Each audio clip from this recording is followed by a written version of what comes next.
Hamas کو غیر مسلح کرنا ہے۔ حماس غیر مسلح کر دیا گیا۔ حماس کو ہتھیار چھوڑنے ہیں۔ حماس نے ہتھیار چھوڑ دیے۔ غزہ کو ٹیرر فری زون بنانا ہے۔ غزہ ٹیرر فری زون بن گیا۔ غزہ میں تمام موجود ملٹری انفراسٹرکچر کو تباہ و برباد کرنا ہے۔ تباہ و برباد کر دیا گیا، لیکن ان سب کے بدلے میں کوئی ایک شک بھی ایسی موجود نہیں ہے جو فلسطینیوں کی جان و مال کی حفاظت کی ذمہ داری دیتی ہو۔ انہیں کیا ملا ہے؟ فلسطین پر حکومت جو وہ چاہتے تھے پیس آف بورڈ کے ذریعے کریں گے۔ حماس کا خاتمہ جو جنگ لڑ کر نہیں کر سکے اس معاہدے کے ذریعے کریں گے۔ مسلمانوں کو کیا ملا ہے؟ جنگ بندی، وہ بھی حقیقی معنوں میں نہیں ہو سکی، اور اس کے علاوہ وہ سفر جس کی کوئی منزل نہیں ہے۔ صدر ٹرمپ نے پیس آف بورڈ کے لیے $10 بلین دینے کا اعلان کیا ہے۔ 9 مسلمان ممالک نے مل کر $7 بلین دینے کا اعلان کیا ہے۔ السلام علیکم۔ فلسطینیوں کی مزاحمت نے دنیا بھر میں دھوم مچا دی۔ فلسطینیوں کی حمایت کے لیے دنیا بھر سے آوازیں اٹھنے لگیں۔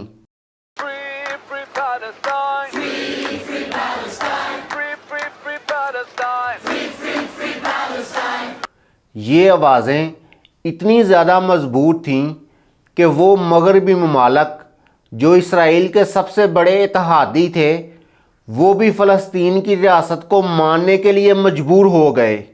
l'État de Palestine. Yesterday, Australia recognized the state of Palestine. Canada recognizes the state of Palestine.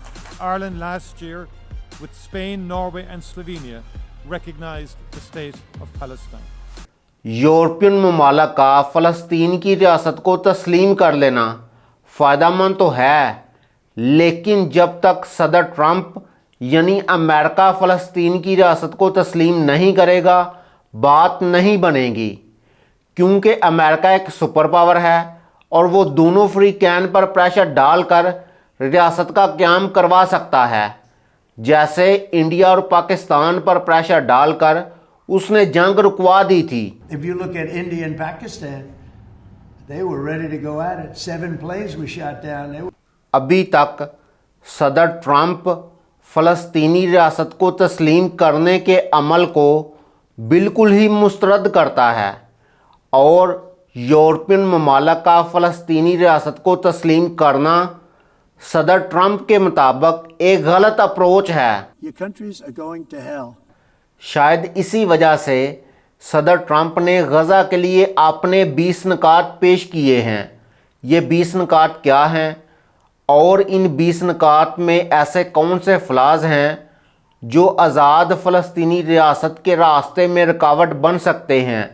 کیا ان 20 نکات پر عمل کر کے آزاد فلسطینی ریاست معرض وجود میں آ سکے گی؟ ابھی جو پیس آف بورڈ کی میٹنگ ہوئی ہے اس میں کیا طے پایا ہے، اور دنیا اس پیس آف بورڈ کے بارے میں کیا رائے رکھتی ہے؟ ان سارے سوالات کے جوابات آئیے تفصیل سے جانتے ہیں۔ غزہ کو ٹیرر فری زون بنایا جائے گا تاکہ غزہ ہمسایوں کے لیے کسی قسم کا خطرہ پیدا نہ کرے، یعنی حماس کو ختم کیا جائے گا۔ حماس کے وہ ممبرز جو غزہ میں رہنا چاہیں ان کو ہتھیار چھوڑنے ہوں گے، اور وہ ممبرز جو دوسرے ملکوں میں جانا چاہیں وہ جا سکتے ہیں۔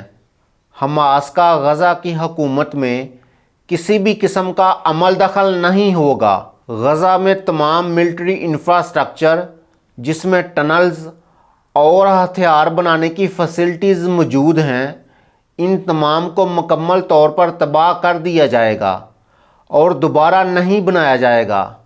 غزہ کو فوج سے خالی کیا جائے گا، جس میں لوگوں کے استعمال سے ہتھیار دور رکھے جائیں گے اور دوبارہ چھان بین کر کے ان کو شامل کیا جائے گا۔ یہاں شامل کرنے کے لیے پولیس فورس کی بات ہو رہی ہے۔ ریجنل پارٹنرز یہ گارنٹی دیں گے کہ حماس اور اس کے ساتھی نئے غزہ میں ہمسایوں کے لیے کسی بھی قسم کا خطرہ نہیں بنیں گے۔ غزہ کے روزمرہ کے معاملات کو چلانے کے لیے ایک غیر سیاسی فلسطینی کمیٹی بنائی جائے گی جو کابل اور انٹرنیشنلی مہارت یافتہ فلسطینیوں پر مشتمل ہوگی۔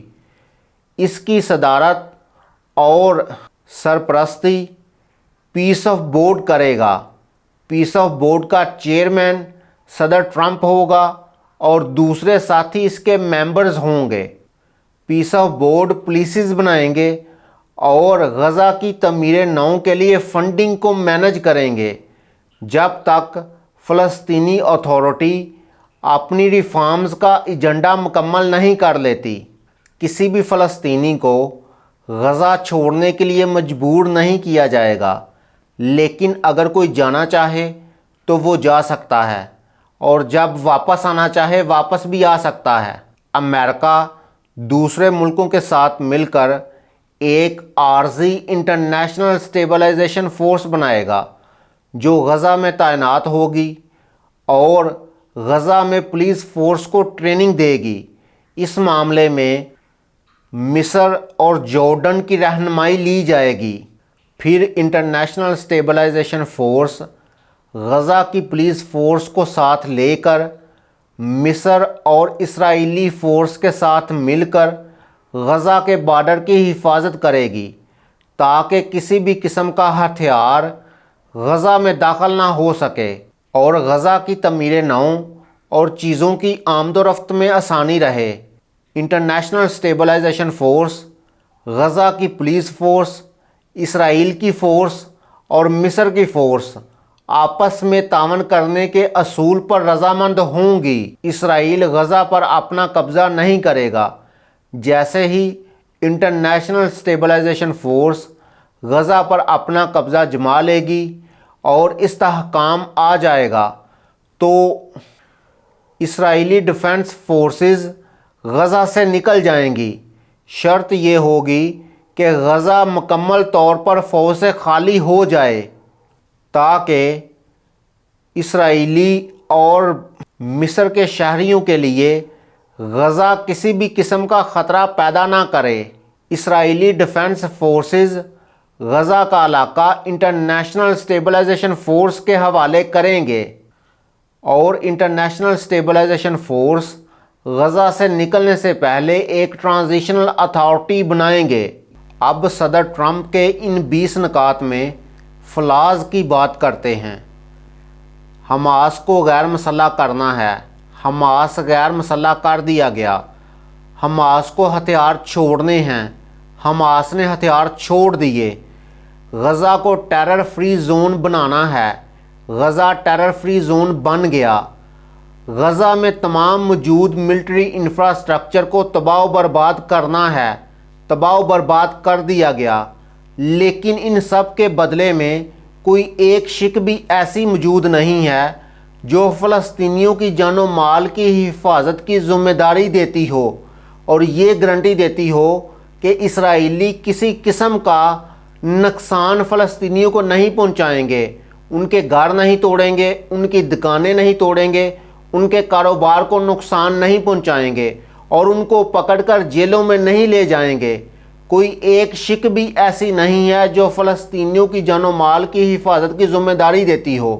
اب آپ بتائیں کہ وہ فلسطینی جن سے ہتھیار چھین لیے جائیں گے، جن کا ملٹری انفراسٹرکچر تباہ و برباد کر دیا جائے گا، وہ اسرائیل کے لیے خطرہ ہیں یا اسرائیلی جن کے پاس جدید ہتھیار موجود ہیں اور ملٹری انفراسٹرکچر موجود ہے؟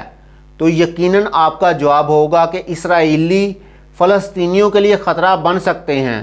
لیکن اچنبے کی بات یہ ہے کہ ان 20 نکات میں یہ تو گارنٹی مانگی گئی ہے کہ فلسطینی اسرائیلیوں کے لیے کسی قسم کا خطرہ نہیں بنیں گے، لیکن فلسطینیوں کی حفاظت کی کوئی گارنٹی نہیں دی گئی۔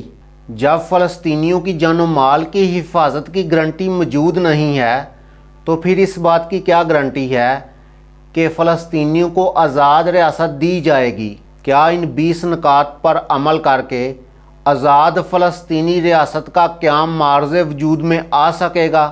جیسے ہی غزہ کی تعمیر نو کا سلسلہ آگے بڑھتا ہے اور فلسطینی اتھارٹی